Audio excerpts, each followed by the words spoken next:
But there are other passages in the Bible that play this same role. Moments in the Gospels that are meant to be directives for the church to follow. And for instance, this feeding story today, this includes a statement from Jesus that becomes a directive for the church of the future. So in this story, there are all of these people hearing Jesus, and at the end of the day, there are people who are hungry. The disciples are worried about being able to feed them, and so they go to ask Jesus to send them away. And Jesus responds with a very pointed statement.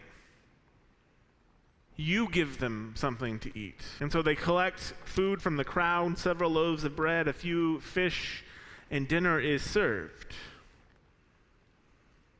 But it's not really the end of the meaning of this statement, because the church, reading this story into the future, would hear that directive, you give them something to eat, as timeless. So when Jesus makes declarative statements, when Jesus gives commandments to the disciples, it is often believed that these are not just statements to the people in the story, but are actually directed at us, the church. For instance, at the end of the Gospel of Matthew, Jesus tells his followers, those standing with him, go and make disciples of all nations.